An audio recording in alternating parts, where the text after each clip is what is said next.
Hello friends, welcome back to my channel. आज हम trading और प्रॉफिट एंड लॉस का इक्वेशन सॉल्व करेंगे। मतलब फाइनल अकाउंट का हम ट्रेडिंग और पी एंड एल अकाउंट बनाना सीखेंगे और बैलेंस शीट को टैली करेंगे कि बैलेंस शीट कैसे टैली होती है।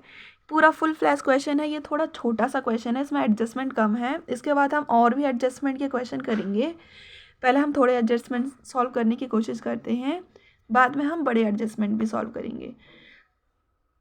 सबसे पहले आपको ट्रायल बैलेंस दे रखा होता है कि ये आपके पास फिगर्स हैं, इनको आपको फिगर्स को ट्रेडिंग अकाउंट में डालना है। आपको पहले प्रॉफिट एंड लॉस में डालना है, ट्रेडिंग अकाउंट में डालना है, बाद में आपको बैलेंस शीट में डालना है। ट्रेडिंग अकाउंट में आपको क्लासीफाई करना है कि ट्रेडिंग और पी&एल में क्या जाएगा और बैलेंस शीट में क्या जाएगा। आपको सिंपल क्लासीफाई करना है, जैसे कैपिटल बैलेंस शीट में जाता है, क्रेडिटर बैलेंस शीट में जाता है, और हमारा स्टॉक ट्रेडिंग अकाउंट में जाता है,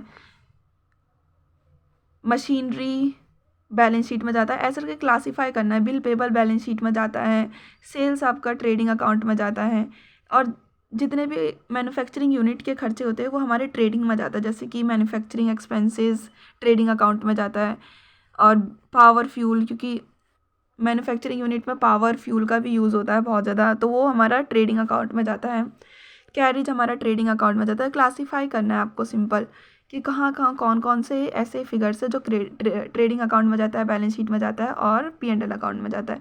वेजेस हमारा ट्रेडिंग अकाउंट में जाता है। ये सब ट्रेडिंग के एक्सपेंसेस है। जैसे ड्राइंग हमारा बैलेंस शीट में जाता है। सबको आपको क्लासीफाई करना है एक एक करके। और क्या, और हमारा रिपेयर्स, रेंट, जितने भी ऑफिस लेवल के खर्चे वो पी&एल में जाते हैं, जैसे बैड डेट, ट्रेड एक्सपेंसेस, ये सारे हमारे पी&एल अकाउंट में जाते हैं।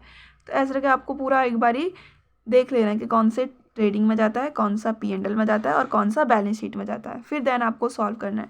सबसे पहले हम लोग ट्रेडिंग अकाउंट का फॉर्मेट बना लेंगे, ट्रेडिंग और पी&एल अकाउंट का। आप इसको अलग अलग भी बना सकते हैं और एक साथ भी बना सकते हैं। मतलब ऐसा कि आप यहाँ तक आप अलग बना लो या तो इनको ज्वाइन करके बना लो, आपकी मर्ज़ी है। ऐसे करके फॉर्मेट बनता है। पार्टिकुलर्स आपने फॉर्मेट वाली वीडियो नहीं देखी तो एक बार देख लीजिए, तब आपको और अच्छे से आ जाएगा समझ। ओपनिंग बैलेंस को सबसे पहले हम लोग ट्रेडिंग अकाउंट में लिखते हैं। ये फॉर्मेट होता है, पहले ओपनिंग बैलेंस डेबिट साइड, फिर परचेस में से परचेस रिटर्न, फिर क्रेडिट साइड सेल्स में से सेल्स रिटर्न, और कोई क्लोजिंग स्टॉक है तो वो क्रेडिट साइड में ट्रेडिंग अकाउंट के जाता है। ऐसे करके ये फॉर्मेट होता है। इस फॉर्मेट को ध्यान से देख लीजिए। सबसे पहले आपको ओपनिंग स्टॉक दे रखा है 20,000 का। 20,000 का ओपनिंग स्टॉक आपको ट्रेडिंग अकाउंट में ढालना है। तो स्टॉक, ओपनिंग स्टॉक आपने 20,000 का आपने ढाल दिया। इसके बाद आपको क्या गिवन है, स्टॉक के बाद परचेस आपको ट्रेडिंग अकाउंट के डेबिट साइड हमेशा फॉर्मेट होता है ओपनिंग स्टॉक परचेस में से परचेस रिटर्न। तो परचेसेस है 1,05,000 और परचेसेस रिटर्न मतलब रिटर्न आउटवर्ड। हमने जो ख़रीदा था उसको हमने वापस कर दिया, तो बाहर सामान चले गया। आउटवर्ड मतलब बाहर चले गया सामान, तो ये परचेस में से परचेस रिटर्न माइनस हो जाएगा। ये देखिए, परचेस 1,05,000 का, उसमें से परचेस रिटर्न माइनस किया 5,000 का, तो 1,00,000 आपके पास फिगर आ गया टोटल। इसके बाद जितने भी ऑफिस लेवल के खर्चे, जैसे मैन्युफैक्चरिंग एक्सपेंसेस, ट्रेड एक्सपेंसेस तो पी&एल में जाता है, तो मैन्युफैक्चरिंग एक्सपेंसेस ट्रेडिंग में, पावर फ्यूल और कैरिज, ये तीन, और ये वेजेस, ये हमारे कहाँ जाते हैं, ट्रेडिंग अकाउंट के डेबिट साइड। तो हमने ये सारा कर दिया, manufacturing expenses, carriage, power fuel और वेजेस, ये चार फिगर लिख दी। इसके बाद अब हम क्रेडिट साइड पे चलते हैं, ट्रेडिंग अकाउंट के क्रेडिट साइड पे कि क्या क्या अमाउंट वो फिगर्स जाते हैं। सबसे पहले सेल्स, जैसे उसमें हम opening stock purchase return minus कर रहे थे, फिर जितने भी खर्चे ट्रेडिंग अकाउंट के होते हैं उसका हम लिख रहे थे, और ट्रेडिंग अकाउंट के जितने भी खर्चे होते हैं। अगर हम क्रेडिट साइड की तरफ जाएंगे तो आप सबसे पहले सेल्स लिखोगे, जिससे प्रॉफिट होता है। अभी तक हमने खर्चे डेबिट साइड लिखे थे, अब हम प्रॉफिट लिखेंगे डेबिट साइड मतलब क्रेडिट साइड। सेल्स से प्रॉफिट होता है तो सेल्स आएगा सबसे पहले, उसमें से सेल्स रिटर्न माइनस हो जाएगा, मतलब इनवर्ड जितना भी सामान आपके पास वापस आ गया सेल्स का वो माइनस हो जाएगा। और कोई क्लोजिंग स्टॉक होगा एडजस्टमेंट में तो उसको देख लीजिए। जैसे क्लोजिंग स्टॉक दे रखा है 14,500। मैंने बताया था एडजस्टमेंट की दो इफेक्ट होते हैं, एक क्रेडिट साइड चले जाता है ट्रेडिंग अकाउंट के, और दूसरा होता है एसेट साइड जाता है बैलेंस शीट के। तो सबसे पहले हमने सेल्स का बता दिया था, सेल्स आप लिखो, सेल्स रिटर्न माइनस कर दो। क्लोजिंग स्टॉक आप क्रेडिट साइड ट्रेडिंग के लिखो 14,500, और closing stock 14,500 asset side balance sheet के। बस इतना कर देना आपको। फिर बाद में टोटल अमाउंट कैलकुलेट करना है कितना आएगा इस साइड का और इस साइड का। अगर इस साइड का ज़्यादा है तो यहाँ पे आपका बैलेंस बचेगा, अगर खर्चे ज़्यादा हैं तो बैलेंस प्रॉफिट में बचेगा जो हमारा लॉस होगा। अगर प्रॉफिट ज़्यादा है तो बैलेंस आपका डेबिट साइड बचेगा जो हमारा प्रॉफिट होगा। तो यहाँ पे आप जब कैलकुलेट करोगे तो आपको ग्रॉस लॉस का फिगर मिलेगा। इस ग्रॉस लॉस को आप बाद में नेट लॉस में पूरा कन्वर्ट करना पड़ता है, और नेट जैसे net profit, net loss, trading में तो ग्रॉस तक आता है। इसके बाद नेट में कन्वर्ट करने के लिए आप इसको P&L अकाउंट के, ग्रॉस लॉस को P&L अकाउंट के डेबिट साइड वो बैलेंस इसका ब्रॉट डाउन कर देना। जैसे balance brought down, net loss का बैलेंस जितना भी ट्रेडिंग का आया था वो P&L अकाउंट में मैंने ब्रॉट डाउन कर दिया।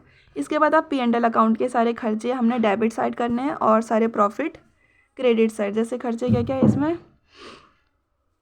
इसमें खर्चे हैं रिपेयर्स, क्योंकि रिपेयर्स हमारा जो छोटे मोटे रिपेयर्स होते हैं वो हमारे P&L अकाउंट में आता है, और रेंट, ट्रेड एक्सपेंसेस, ये सारे हमारे ऑफिस लेवल के खर्चे हैं।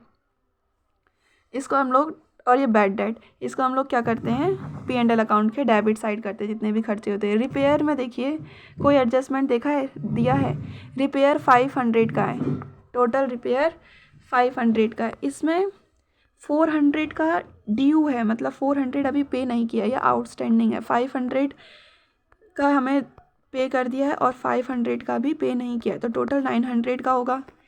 तो 400 ऐड कर देंगे, आउटस्टैंडिंग को ऐड कर देंगे रिपेयर्स को। तो रिपेयर आउटस्टैंडिंग को ऐड कर देंगे रिपेयर में, आउटस्टैंडिंग रिपेयर को 400 को ऐड करके 900 आ जाएगा आपके पास, 500 प्लस 400। और ये आउटस्टैंडिंग को हम बैलेंस शीट के, यहाँ पे मैंने आउटस्टैंडिंग नहीं लिखा, आप लिख लेना। आउटस्टैंडिंग रिपेयर को हम लोग बैलेंस शीट के लाइबिलिटी साइड रखेंगे 400 का आउटस्टैंडिंग, क्योंकि ये दो जगह एडजस्ट होगा, एक P&L में, एडजस्टमेंट की चीज़ दो जगह, एक P&L में और एक कहाँ बैलेंस शीट में, तो दो जगह एडजस्ट कर दिया हमने। आउटस्टैंडिंग एक लाइबिलिटी होती है, पे करना होता है, तो लाइबिलिटी साइड। इसके बाद देखिए, और रेंट 4000 है, इसमें कोई एडजस्टमेंट नहीं दिया, तो रेंट को सिंपली आप P&L अकाउंट के डेबिट साइड को लिख लीजिए, मतलब P&L अकाउंट के डेबिट साइड डाल दीजिए। इसके बाद ट्रेड एक्सपेंसेस, जो भी ऑफिस लेवल के खर्चे होते हैं वो हम P&L अकाउंट के डेबिट साइड, इसमें भी कोई एडजस्टमेंट नहीं दिया, इसको भी मैं लिख देती हूँ ट्रेड एक्सपेंसेस को। इसके बाद बैड डेट मतलब कोई भी खर्चा, डेटर्स हमारे बैड हो गए हैं, मतलब वो रिकवरेबल नहीं है, तो ये हमारा P&L अकाउंट के डेबिट साइड जाएगा। इसके भी कोई एडजस्टमेंट नहीं दिया, ये एक ही इफेक्ट होगा, ये डेबिट साइड चले जाएगा। और सन्ड्री डेटर में से माइनस नहीं होगा क्योंकि ये पहले ही ट्रायल बैलेंस में गिवन है, तो 2000 बैड डेट। इसके बाद हमें कुछ और दिया है, देखते हैं। इसके बाद हम एडजस्टमेंट में देखते हैं, कुछ दे रखा है, जैसे डेप्रीशिएशन दे रखा है 4000। डेप्रीशिएशन एडजस्टमेंट में दे रखा है, दो जगह एडजस्ट होगा, एक P&L अकाउंट के डेबिट साइड एडजस्ट होगा क्योंकि खर्चा होता है डेप्रीशिएशन, और एसेट में से माइनस होगा क्योंकि एसेट की वैल्यू कम कर देता है बैलेंस शीट में। तो डेप्रीशिएशन 4000, अमाउंट सीधा दे दिया, डेप्रीशिएशन निकालने की ज़रूरत नहीं। 4000 आप P&L अकाउंट के डेबिट साइड में लिखिए और एसेट में से 4000 माइनस कर दीजिए। ये देखो, प्लांट एंड मशीनरी में से 4000 माइनस कर लीजिए, बस। इसके बाद आपको और कुछ दे रखा है, देखिए इंटरेस्ट ऑन कैपिटल 5% दे रखा है, ये दो कर दिए हमने, 3 कर दिए हैं, ये इंटरेस्ट ऑन कैपिटल रह गया। 5% दे रखा है। इंटरेस्ट ऑन कैपिटल क्या होता है, आपने थोड़ा पढ़ा होगा पहले ही। फर्म के लिए खर्चा होता है, क्योंकि जितना भी कैपिटल एंटरप्रेन्योर ने इंट्रोड्यूस करा है 1 लाख का, उसमें उसको इंटरेस्ट तो मिलेगा ना कुछ, तो एंटरप्रेन्योर को मिलता है इंटरेस्ट, और फर्म के लिए खर्चा होता है। तो दो एडजस्टमेंट होगी इसकी, एक तो डेबिट साइड जाएगा P&L अकाउंट के क्योंकि ये फर्म के लिए खर्चा है, और कैपिटल में ऐड होगा इंटरेस्ट ऑन कैपिटल। 5% है, 1 लाख का 5% निकालो, 5000, तो interest on capital debit side जाएगा और कैपिटल में ऐड होगा। यहाँ पे कैपिटल में ऐड नहीं किया है, आप इसको ऐड कर देना इंटरेस्ट ऑन कैपिटल को। जितना भी 5000 का इंटरेस्ट आएगा यहाँ पे कैलकुलेट करके आप अपने आप सॉल्व करिए थोड़ा सा। उसके बाद देखिए सारी एडजस्टमेंट हो गई है मेरे ख्याल से। हाँ, ये सारी एडजस्टमेंट हो गई है, बस एक एडजस्टमेंट रह रही है। Bill receivable 5000 was discounted with bank 24 March 2021 but not been mature. ऐसा बिल जैसे आपको 10,000 का डेटर से मिलना था, आपने उसको 2 महीने पहले ही बोल दिया कि मुझे अभी बहुत ज़रूरत है, मुझे दे दे, तो 10,000 का दे दे। तो आपने बैंक से मतलब बैंक लेने के लिए गए, उसने भी वो भी मान गया, डेटर भी मान गया कि ले ले तो 10,000। जब बैंक के पास आप 2 महीने पहले पैसे निकालने के लिए गए तो बैंक ने आपको सिर्फ 5,000 दिया, क्योंकि उसने बोला कि आपने पहले ही पैसे निकाल लिए हैं, इसमें आपने मैच्योर नहीं होने दिया, आपने पहले ही पैसे निकाल दिए हैं इसमें से, तो आपके कुछ पैसे इसमें से कट जाएंगे, डिस्काउंट हो जाएंगे।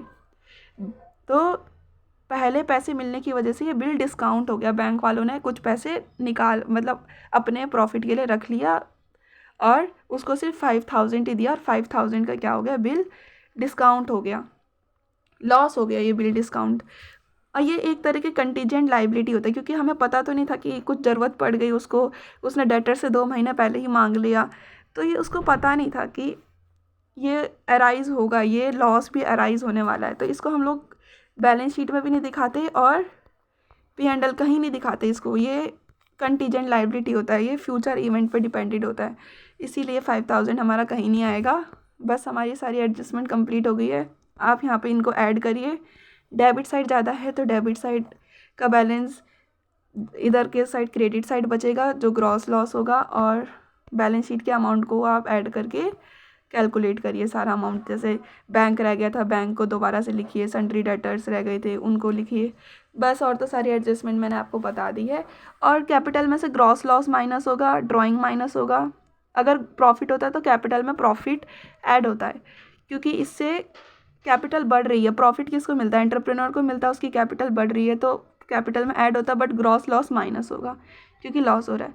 और प्लस होगा इंटरेस्ट ऑन कैपिटल, जो मैंने लिखा आप इसमें लिखिए 5,000, बस ऐड करिए और दोनों साइड टैली करिए कि आता नहीं आता। इसके बाद हम थोड़ा डिफिकल्ट क्वेश्चन भी करेंगे। अगर आपको ये वीडियो अच्छी लगे तो लाइक शेयर सब्सक्राइब करें। Thank you for watching.